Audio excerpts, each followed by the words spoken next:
Welcome to our hometown. We're here in Leland at the CIS Thrift Shop, that is Communities and Schools, and I'll have the pleasure of interviewing Bonnie Jordan, its Executive Director, and Todd Bean, who is the Operations Manager. And then we'll switch back to Charlotte to the studio to talk about the homeless issues here in Brunswick County with Paul Whitmer and Joe Staten. So stay with us as we explore more of our hometown.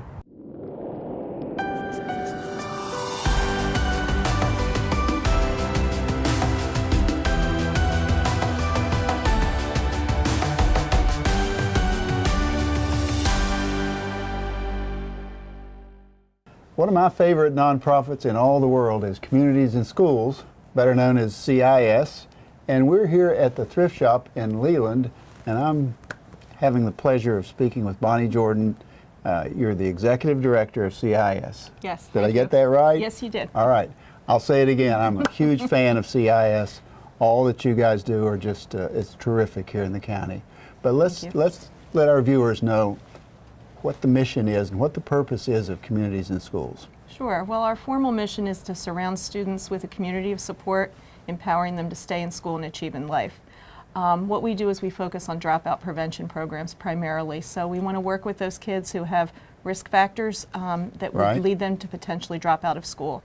So we go into the schools and we provide support services, evidence-based interventions, and other resources to try and keep them engaged in learning, forming positive peer groups, doing well academically, socially, and emotionally, and just have a holistic approach to work with those students to kind of level the playing field so they can keep pace with their peers. You said that much better than I'm going to say it, but the idea is to catch students before they fail. Correct. And get them back at grade level, whether it's grade school or high school, so that they do succeed academically. Exactly. Right. And you have a host of programs in which to accomplish that. We do. And time won't permit us to talk about all of them, but we certainly want to hit a few of them. Teen court and peer court. Yes. Most of our viewers know about that because it's so worthy and it gets so much attention. But there's so many other programs that perhaps our viewers don't know about. Let's talk about some of those. Let's hit some of those. Sure. We do have a parent education program that operates in the community in the evenings, and they do parent support groups, as well as a 14-week evidence-based parenting class, and those are offered free of charge to anyone with children ages 5 to 12 who would like to participate in that. We also do some after-school programs. We have two grants from the Department of Public Instruction, and they're 21st century after-school programs, so they focus on academic skill growth for students that are struggling in core subjects. Also provides enrichment activities, some parent engagement activities. So the idea there is to, to catch these students before they lag too far behind, and keep them at school after hours. Yes. And give them academic and other enrichment programs. Yes. And it also has a focus on STEM, science, technology, engineering, and math, project-based learning, so they can do hands-on work in those areas. And it provides a quality environment for them and a safe environment for them after school. And we have that at 1 elementary school and 2 middle schools currently. Okay. And then our core program is really our Action for Success program. That's the core of any Communities and Schools organization. Let's talk about that for a moment. Sure. That's our dropout prevention program, and we have success coaches in 5 schools in Brunswick County. We have them in each middle school and also at Waccamaw School. And they work with those students that are identified by the school team and our success coach at being at risk and needing additional support to be successful in school. What's a typical day for a success coach? What does he or she actually do with the students? Sure. They'll come in and they'll be, if there are students who they're working with to reduce truancy, for example, they'll do a check-in with them each morning, make sure they're at school, they're prepared for the day, if anything has gone on in their personal life since the previous day or over the weekend, if there's something that needs to be addressed, they'll work with them through that so they can focus on being in the classroom and being productive. And I find myself repeating myself, but they're a safety net and much more actually in catching these students early on. It's really about building a trusting, consistent relationship with an adult who can be a positive role model and can be there consistently for that child for whatever their needs may be. And then you start building on that relationship and bringing in those targeted interventions to address either behavioral issues, academic issues, social, and so on. So they develop an individual student support plan for each of those students and work with them throughout the year on those goals. You're doing such great work. Thank you. Let's back up just a minute and remind our viewers that communities and schools, I'll say it, our Brunswick County Communities and Schools is one of the premier programs in North Carolina among the CIS programs. Thank you. I know Yes. that. But it's also a national organization. It is. Under which you work. Yes. Let's talk about that for a Sure. We're second. part of CIS National. We have a national office in Virginia, and we also have a state office. And the primary role of those offices is to provide support and really provide the framework under which we operate and the success coaches intervene with students. So they help us identify those evidence-based interventions, provide training, and make sure that we're implementing what they call the CIS model with fidelity, so that students across the country and across, of course, North Carolina and even here in Brunswick County are receiving the same level of quality services. Now, Communities and Schools in Brunswick County has been around quite some time. Yes, since 1995 we started, so it's been a long time that we've been here in the community, and we've been very fortunate to have great support from our school district and our community. That's true. I'm glad you mentioned that. You have a board of directors. Yes. And you're the executive director. What's a day like for you? What's a typical day, if you have one? Typical day is working with my program directors to make sure that they have the resources they need to help their direct service staff that are actually working in the schools one-on-one with the students. I do the grant writing for the organization, so making sure that we have the fiscal resources we need to keep our programs going and keep commitments we've made to the students of Brunswick County. Working with the board of directors closely, doing long-term strategic planning, looking at where there are gaps we need to fill, any emerging needs in the community, and just things that we think we need to work to address. And we're going to talk about your thrift store here in just a moment, but let's conclude this segment by saying Communities and Schools is here to serve students. By the way, how many students do you serve? Last year, we directly touched the lives of over 4,400 students and families between all of our programs. Here in Brunswick County? In Brunswick County, and we provided that intensive individualized case management to 334 students. Ms. Jordan, that is absolutely awesome. We thank you for being with us today, and we're going Thank you so much. We're going to tour the thrift shop. Thank you. That would be great. Again. Thank you so much.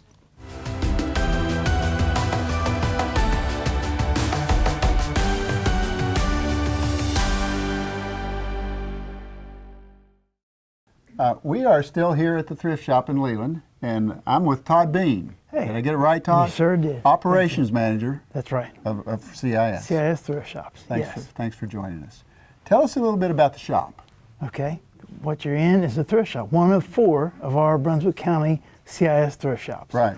We have one in Southport, Bowling Spring Lakes, Sunset Beach, and then Leland. We love them. They are our arm to the community. One of the things that surprised me, I'd been to all your other thrift shops, but I hadn't been to this one. This one is among the newest. That's correct. But it also reminds me more of a boutique shop than it does a thrift shop. Thank you. We appreciate that. How does that happen? Well, it happens through the strong, great work of our volunteers and our staff, our management staff that we have in place. They're all part-time staff, Right. but we have a team of volunteers that supports that. So with their retail knowledge, their creativity, and their fresh ideas, we can turn the shops into a boutique. That's what we pride ourselves in. Well, it really does remind me of a boutique. I was back in the man's cave, back in the far corner, doing a little shopping. But you have 6 or 8 different subsets That's right. throughout the shop. Not only for men, we have departments for women, for children. Mention all that you can recall. Okay. Well, now each shop is different. That's why we have 4. You have to go check them all out. But we have women's departments, we have children's departments, we have books, library books, regular books, CDs, DVDs, we have housewares, furniture in some of our shops is available also. We even have sporting goods sections in the shops. And you have seasonal offerings depending on the season, of course. That's correct. We are like a normal boutique or retail store. We have changing inventory every day. Pretty much our inventory changes. So the more you come back, the better it is. I want to talk about your volunteers in a minute, but first let's talk about where you get your clothing and your other goods. Okay. Thank goodness the community is there to support us. We love the community.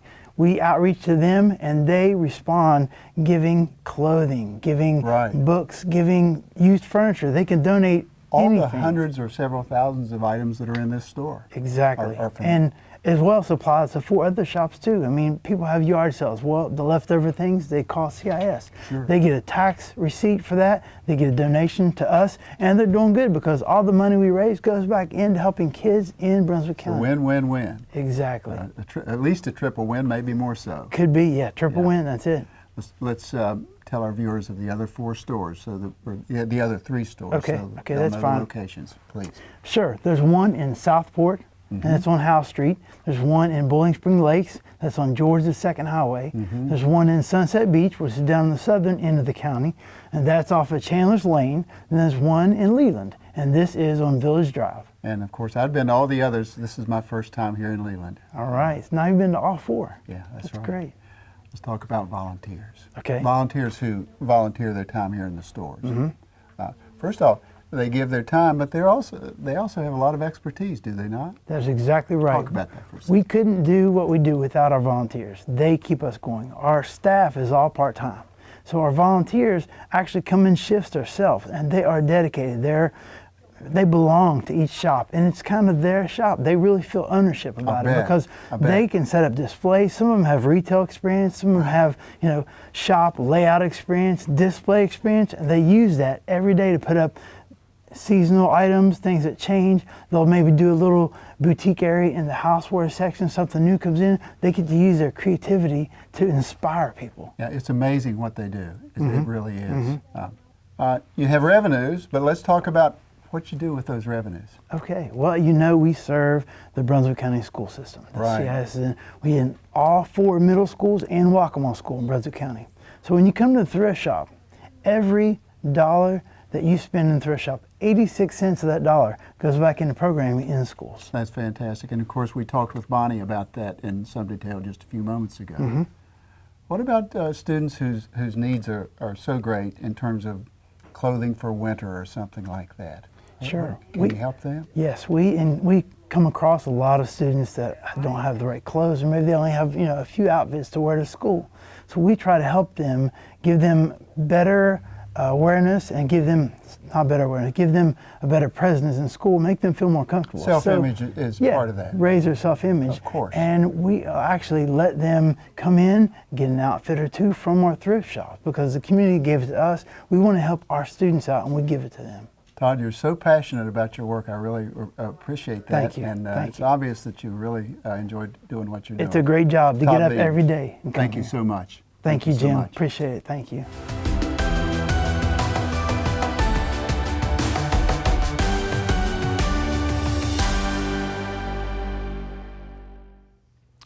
My guests today in this segment are very special guests to talk about a topic that I hope is of great interest to our viewers. The issue is homelessness. They are, to my immediate left, Paul Whitmer, and to his left, Joe Staten. Gentlemen, thank you for being with us. Thank you for having us. Thank you. Let's start broad, and then we'll get to some of the specifics. Joe, tell us what homelessness is. For the last few years, I've worked with the PIT count, which is the nationwide point-in-time count of the homeless, conducted by HUD or directed by HUD. All right. And that's where we go out and just look for the homeless over a 24-hour period. And for example, we found one gentleman who was living in an abandoned trailer with no utilities. So even though he had a roof, he was homeless under the guidelines. In another example, there was a woman that was living in a well and pump house that had been converted to her apartment.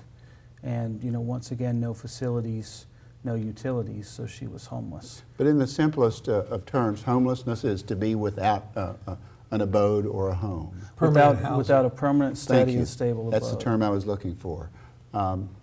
Let's talk about, are there homeless here in Brunswick County? I've been working with veterans in this county. In the past few months, I've actually come across 4 or 5 that are living in tents.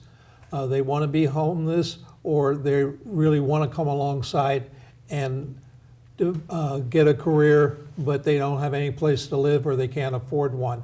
So yes, there are homeless. They start actually in the schools. There are, last year, over 400. Currently, there are 183 according to the Board of Education, And then we have veterans that are homeless. We have families that have been evicted because they can't pay the rent and they're homeless and looking for a situation that comes up. And then in the wintertime, we get more homeless that come out of the woods So that need a place. whether or not we know the exact number, there is homelessness here in the county. Definitely. And one of the things that you mentioned to me before we went on the air was that the county commission has declared a certain date in November as National Homelessness Awareness Week. Did I get that term right? At their September 5th meeting, the Board of Commissioners declared the week of November 11th through the 19th National Hunger and Homelessness Awareness Week. Very well said, thank you. And that's part of the reason we're showing this, so that it will be aired in November. Joe, you've been homeless. I certainly have. I've been homeless 3 times. We talked a little bit about what one is deprived of when one is homeless. You know, you don't have a phone, or if you do have a phone, you don't have a place to plug it in. You don't have sources to keep food cold. But you told me there's something more important than earthly things when you're homeless. The biggest thing that I missed when I was homeless was not having that social connection. We're connected by our friends, our family, our job, and we're in a social network and we're not even aware of it. Right. And when I was homeless, I was pulled out of all of that. And not having that was worse than not having the other things. That's a material huge loss. things. It really was. Both of you are veterans, am I right? That's correct. Yes, sir. Tell us about your veterans experience briefly, and then how you fell into homelessness. Well, I was in the Army in the 24th Infantry Division, mechanized, out of Fort Stewart, Georgia, Right. when Desert Shield and Desert Storm came about. So I was deployed to the Middle East. I was a new father. My wife and I had a 5-month-old baby when I was deployed. And when I came back from Desert Storm, I found that she had left and moved out of state, and I didn't have anywhere to live. That was the first time I was homeless. I lost everything. I had a house when I left, and no house and no possessions when I came back. I was sleeping on a friend's sofa. So actually being a veteran sort of indirectly led to my first experience with homelessness. Was it here in Brunswick County? It was in Georgia, at Fort Stewart, Georgia. All right. But in one way or another, you found your way here to Brunswick County. Well, it's interesting that the second time I was homeless, after the end of a relationship, I had nowhere to go and ended up in a homeless shelter. I had family in Brunswick County in Ocean Isle Beach that opened up a room for me to stay in. So I actually moved here from a homeless shelter. And now you're a busy guy, am I right? I certainly am. When I was homeless, Brunswick Family Assistance Agency helped me get on my feet and helped me find a place to stay, gave me a part-time job in their thrift store. And I've been volunteering with the Brunswick County Homeless Coalition to help others who are homeless. That's a perfect segue to Paul to talk about the Homeless Coalition here in Brunswick County. I know you're just getting things started, but you're a viable group. We definitely are. We're using this coming year to start bringing people together. I found in talking to people in Brunswick County that everyone's talking about homelessness, but not to each other. Oh, I and see. we're having a special luncheon on the 18th of November at the Leland Senior Center, the Brunswick Senior Resources runs, and we're going to ask people to come to it and not only enjoy the soup, but we have a special guest speaker that works with the North Carolina Coalition to End Homelessness coming. And Terry is going to be sharing with us how we can bring together this coalition and reach out not only through the different agencies here in Brunswick County, but also to the homeless, and how we can bring together those that are concerned and then decide how Right. we can How you can produce go forward. and produce a year of commitment. And that's what we're looking for the next year, is just trying to reach out to others and bring together a coalition of agencies to work on this issue. And awareness is really what we're talking about at this point. True. And to be specific, our viewers are invited to attend that event. Absolutely. It's a free, we will take donations. Good. But it's a free luncheon. We'll serve the fundamental homeless luncheon. I see. So we're going to have probably lots of soup and some bread to go with it. Yeah. But it's an informational meeting to share what's going on here in Brunswick County currently and what we can do to further reduce the homeless issue here in Brunswick County. Yeah. Joe, back to you. Honestly, you're an inspiration to me, and I suspect to our viewers. But talk about the times at which you were homeless, and what you did, or how you felt, or what life was like. It's very difficult to describe. It's not like I would have imagined it to be. Okay. The first thing was that I expected that I would have missed the material things and the security and, knowing that I had my meals planned out. But it was really that disconnection and disruption from society and our connections and our ties that bothered me. But the material things entered into it as well. I remember one time that I had a plan that over a month's time I was going to try to save up $20. Mm-hmm. And that, at the time it sounded perfectly reasonable, but looking back on that now helps me understand how little I had. I was powerless. I had no influence over my own fate. I didn't know what I was going to eat. Did you have transportation? I had a moped. A moped. I had a moped, and that counts as transportation. But I didn't have a job. I didn't have income, and it was very difficult. Your mention of transportation reminds me that Brunswick County is a huge county, and the homeless that we have could be spread out over this large county in places that we may or may not be aware of. Where are they? And we're trying if we know. In January, we will do a point-in-time survey. We want to gather more information. We are finding numbers out there that lead to the fact that we need to have something for them. And whether it's going to be for the youth, for those coming out of jail, for those that are being evicted, or for families or individuals. I'm working with an individual right now who is a veteran, and he has found a job. It starts today, actually, and he's building up some resources, but he's living in a motel. And you just explained to me the various constituencies that might be a part of the homeless. Veterans, those just released from prison or from jail, children, and the list goes on, right? Absolutely. And could be any of us. At any moment in time, too. Awful moment in time. An interesting thing you mentioned about transportation and where that comes into being a problem is we don't have a homeless shelter here in Brunswick County that's established. Right. The shelters are in Wilmington or in Myrtle Beach.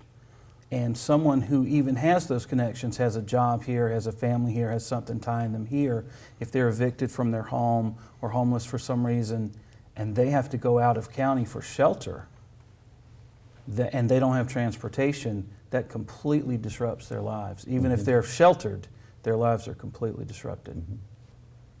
Well, our winters aren't similar to those in the Northeast, but they get cold. We have rain, we have ice. What does a veteran do, or excuse me, what does a homeless person do in the winter when things get really beyond bearable?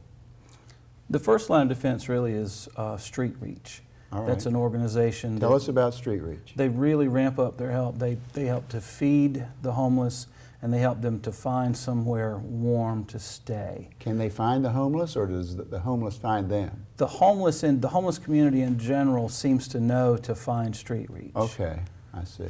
The homeless find 3 roads in through the Brunswick County Homeless Coalition. There's an 800 number. We have a website, but of course they don't get on the web, but they learn about it, and they have Street Reach and they have Brunswick Family Assistance.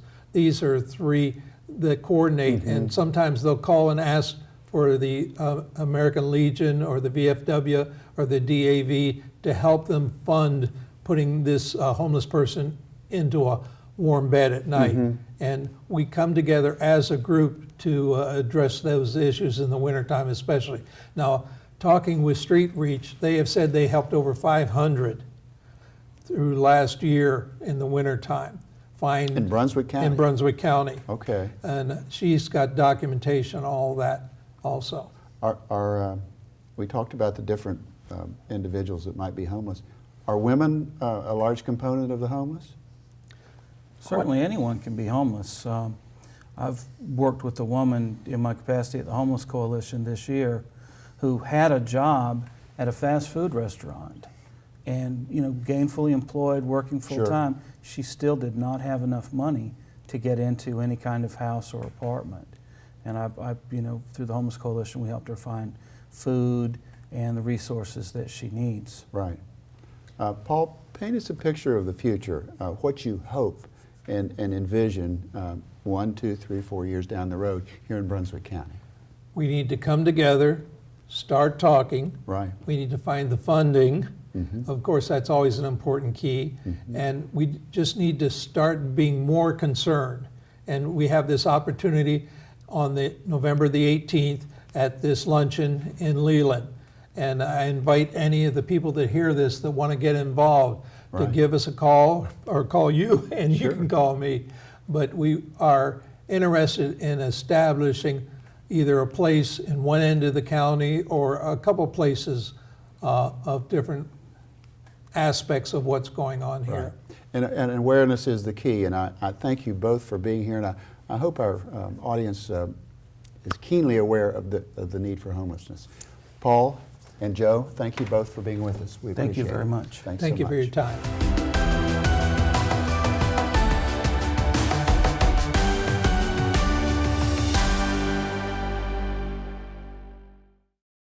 Thanks for joining us on Our Hometown. If you have a topic that we might explore, contact us at atmctv.com and join us again next time as we explore more of Our Hometown.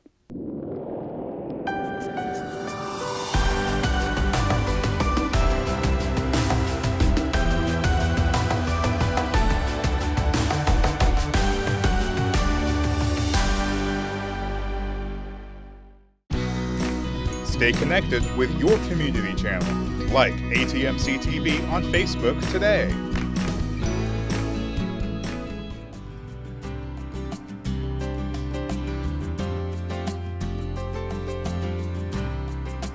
Pet education is a 5-week program. We enter the school once a week for 5 weeks to teach the children, all 4th grade students, about the responsibility of pet ownership, about compassion for animals, and about safety around animals.